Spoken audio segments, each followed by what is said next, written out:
Hi, I'm Eric Bloomer, the owner of EJ Flooring. Today we want to show you how we pack a shower mud floor. This shower is very small, it's over wood, and so what we have inside, and you'll see here in a second, we have our cleavage membrane, our plastic over the wood. We put some 2.5 diamond lath, nailed it down over that, and the first thing we're going to show you while we're outside is how we mix our deck mud. Basically what we do is we use a sand topping mix.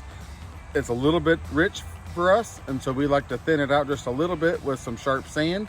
So we're gonna put some sand topping mix in the buckets. We're gonna mix a little bit of sand on top of it, dry mix the two together, and then we're gonna add a couple quarts of water to that and shake it all up, take it inside, and we'll show you from there how we get our grade.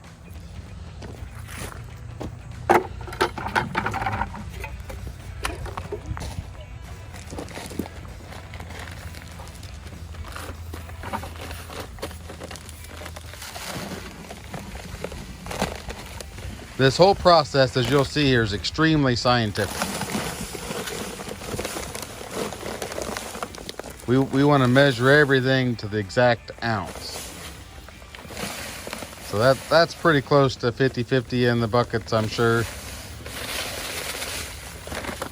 And if you can't tell, I'm being a little bit sarcastic. From there, we're just going to kind of guess about a quarter of the bag of sand on top.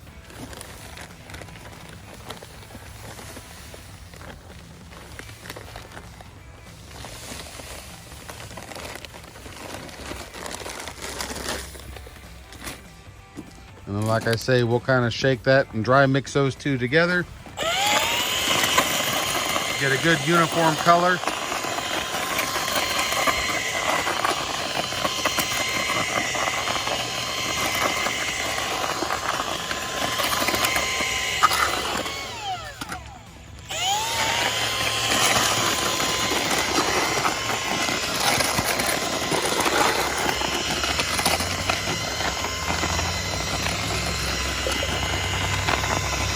Ready? Yeah. And then we just use 2 quarts, or just a little under 2 quarts of water.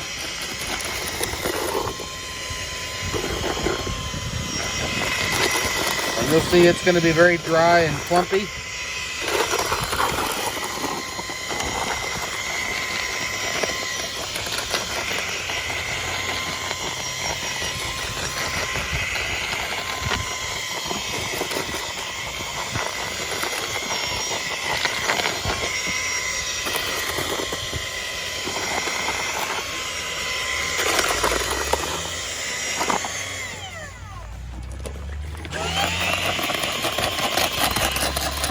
You can see it holds its shape real well. We'll do the same thing with this bucket.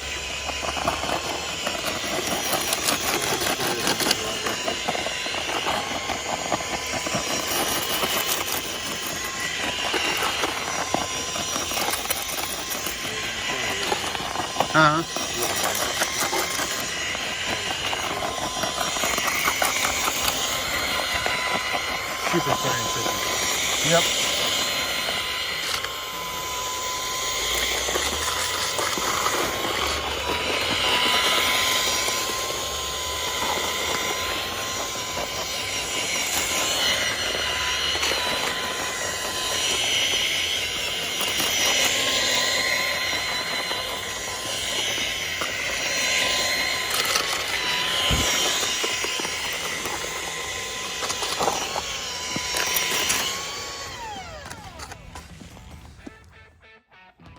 So for this part, we're going to move inside.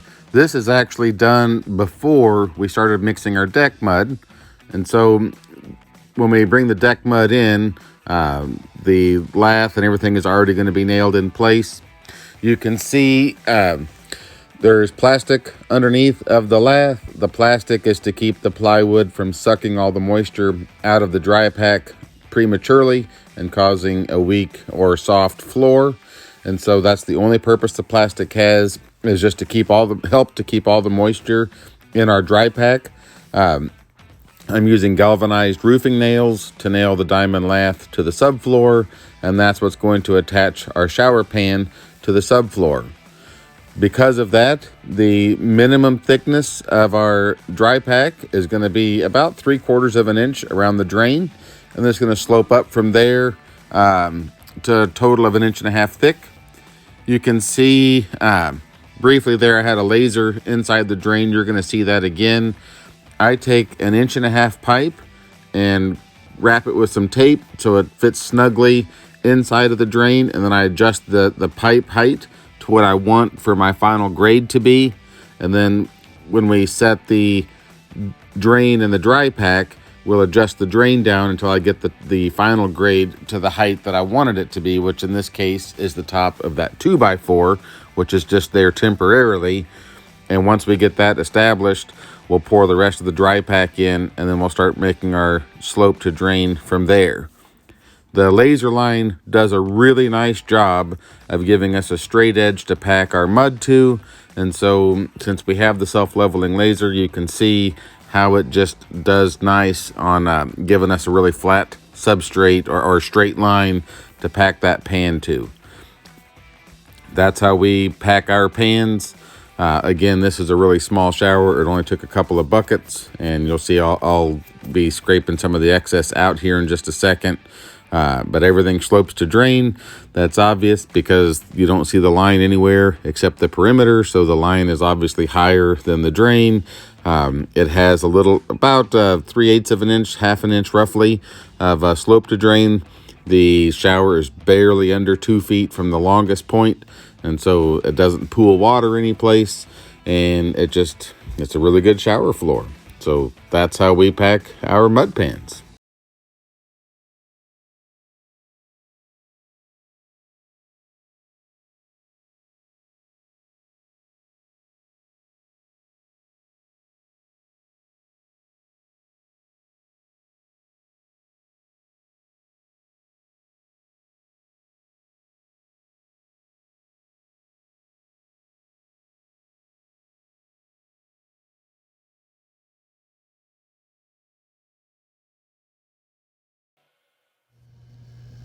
If you enjoyed this video, be sure to click the subscribe button.